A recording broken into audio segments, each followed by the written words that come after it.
Why do some effortlessly amass wealth while others struggle tirelessly, no matter how hard they work? It's a question that has perplexed many of us, isn't it?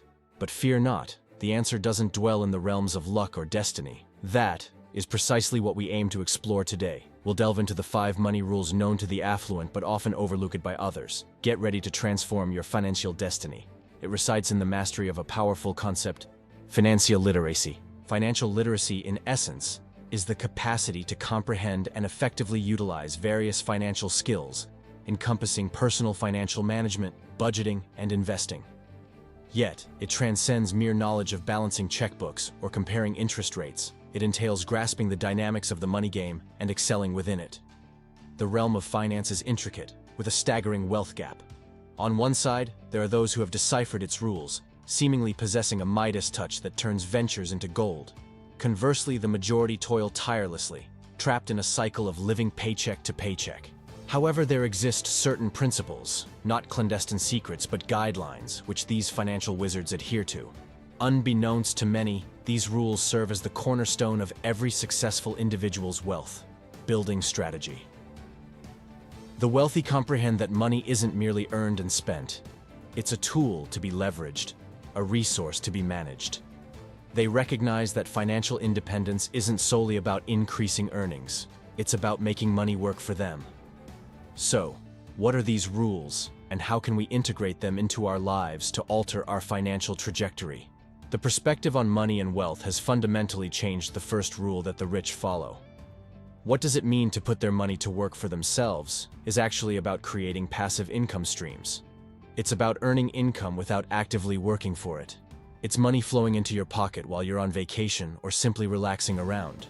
Consider real estate leasing as an example. You buy a property and rent it out. The rent you collect every month is passive income. Of course, there might be some maintenance and management involved, but the majority of the income comes without trading your time. Then there are dividend stocks. When you buy shares in a company that pays dividends, you receive a portion of the company's profits at regular intervals. This dividend becomes your passive income. You don't need to do anything beyond initial investment except government bonds. When you buy a bond, you're essentially lending money to an organization like a company or government, and they commit to paying you interest regularly and returning the principal amount at the end of a certain period.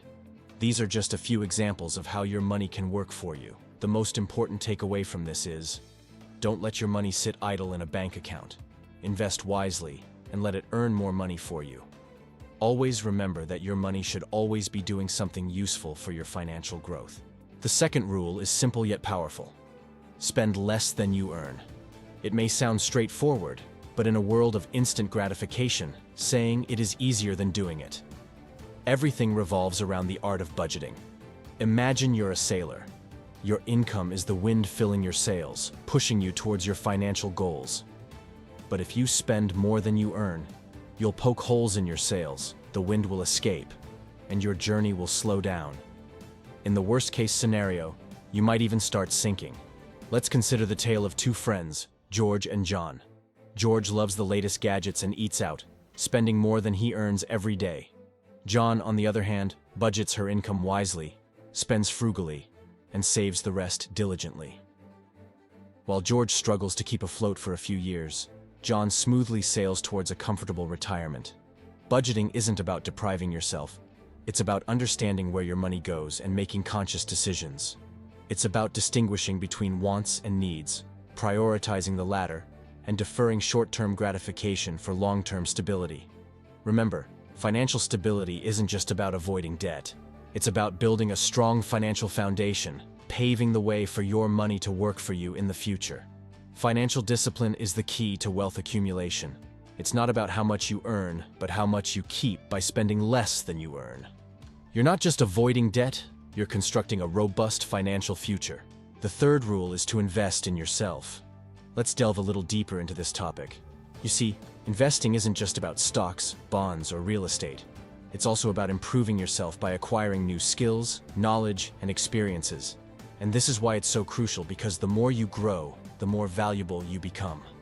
Let's look at a few examples. Apple's co-founder, Steve Jobs, didn't rely solely on his fame after his initial success. He constantly strived to improve himself and his products. Or take Warren Buffett. who worked to become one of the wealthiest individuals in the world. These individuals didn't achieve success by chance, they invested in themselves. So, when you think about investment, don't just consider your bank balance, consider your mental balance too. Invest in gaining knowledge, honing your skills. They are assets that can pay dividends throughout your lifetime. Your greatest asset is yourself, so never stop investing in it. The fourth rule is to avoid debt as much as possible. Saying it is easier than actually doing it, right? Well, let's discuss why this rule is so important. When you're in debt, you're essentially giving away a portion of your future income. It's like making a promise to work not for yourself, but for someone else. Consider the situation with credit card debt. Credit cards make it easy to spend money you don't have, and before you know it, you're paying high interest rates on a growing balance. It's a slippery slope that can quickly lead to financial instability. Then there are loans, whether it's student loans or mortgages. The principle remains the same. The money you borrow will eventually need to be paid back with interest. Of course, some loans may be necessary, but it's crucial to only borrow what is needed and to have a clear plan for repayment. However, don't despair. It's not all doom and gloom. There are strategies you can use to manage debt and avoid it. Start by setting a budget and sticking to it. Learn to distinguish between wants and needs. Save for major purchases instead of relying on credit. And most importantly, prioritize paying off existing debt. Remember, financial freedom means having control over your income, and part of that becomes difficult when it's promised to someone else. Debt is like a hole. The deeper you go, the harder it is to break free from the script. The fifth rule is to diversify your investments. Let's talk about diversification now, but not in the way you might think in the world of finance.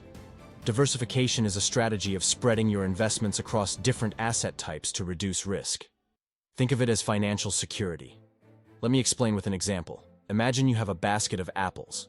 If one apple goes bad, it could potentially affect the others. However, if you have a basket with apples, oranges, and bananas, one bad apple doesn't ruin the entire group from an investment perspective. It could mean spreading your money into stocks, bonds, and real estate stocks. Stocks are often seen as the rock stars of investments, offering high returns but also coming with higher risks. On the other hand, bonds are stable assets that offer lower returns but less volatility. Providing a solid asset that can appreciate over time and generate rental income is as solid as the ground we walk on.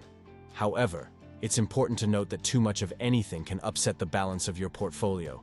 It's about finding that sweet spot where your investments complement each other and provide a safety net.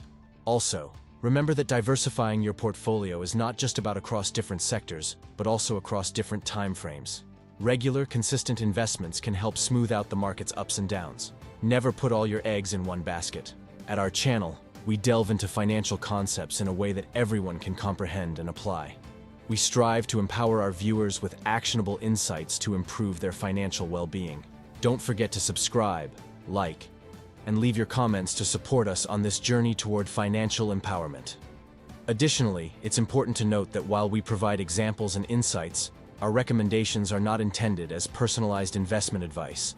Each individual's financial situation and goals vary, so it's crucial to conduct thorough research and consider professional guidance before making any investment decisions.